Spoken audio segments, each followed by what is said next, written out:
Hey guys, so today we're going to be looking at selection sort.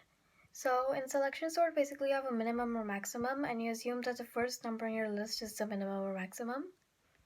And then you sort based on that, so you compare the other numbers with a minimum, maximum, and do the sorting based on that.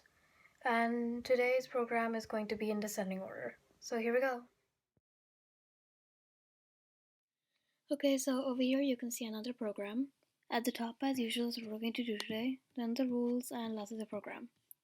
So today we're going to be looking at selection sort. So first, let's see what selection sort is. So for example, if I have this list over here, then in selection sort, I first assume that -2 is the greatest number in the list.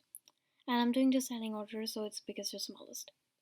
So then it starts with assuming that -2 is the biggest in the list.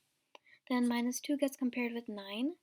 Then 9 is greater than -2, so then 9 becomes the maximum. Then 9 gets compared with 8, and 9 is still the maximum. 9 gets compared with 9. It's the same thing, so this still remains the maximum. Then 9 gets compared with 10. Then 10 is greater than 9, so then 10 becomes the next maximum. After that, 10 gets compared with 110. So then 110 is greater than 10, so then 110 becomes the new maximum. And then it gets compared with these three, but because it's greater than all of them, 110 is the greatest value. Then 110 and -2 get swapped so that the greatest is at the beginning of the list. Then what it does is that it starts again with 9, and then it compares with 8, and then 9 is greater, so it gets compared with this. Then 10 becomes the maximum again, and then 10 gets compared with -2, that's now here. Then it gets compared with -99, and then it gets compared with 88. Then 88 becomes the next maximum, and it gets compared with 55. 88 is still greater, so then it gets swapped with the next number, which is 9. So 9 comes here and 88 comes here. And then it keeps going like that until all of the numbers are in place. So after that, so basically, the first value on the list is always assumed to be the max in the beginning. And then there are two loops in this. So here I've defined sorting.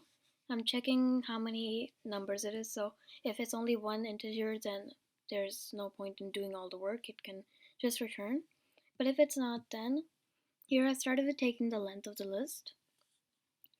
Then for I in range 0 to length, so this loop is for finding the max number in the list, or for moving the counter basically.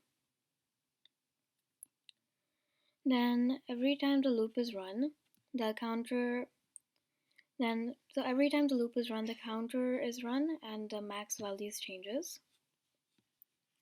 So in the beginning, max, as I said, is the first number in the list. And max is a value. Then j is equal to I.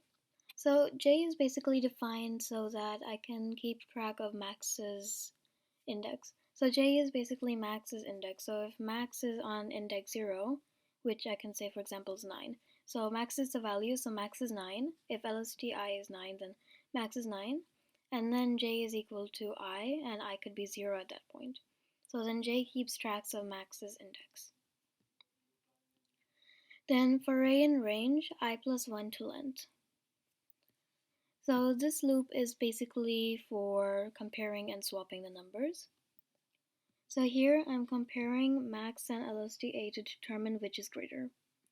So this is where so here I'm basically checking if max is or LSTA is greater.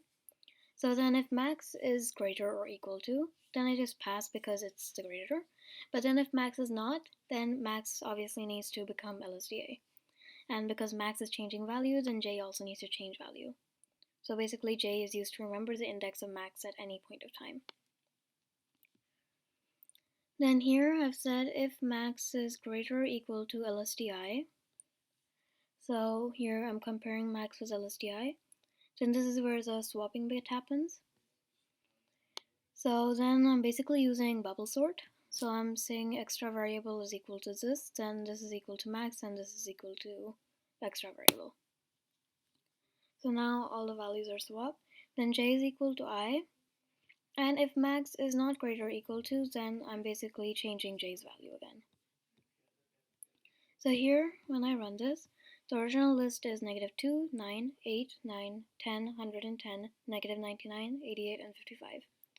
Then the sorted list is 110, 88, 55, 10, 9, 9, 8, and -2, and then lastly, -99. And now here at the very bottom is obviously where I'm taking my input.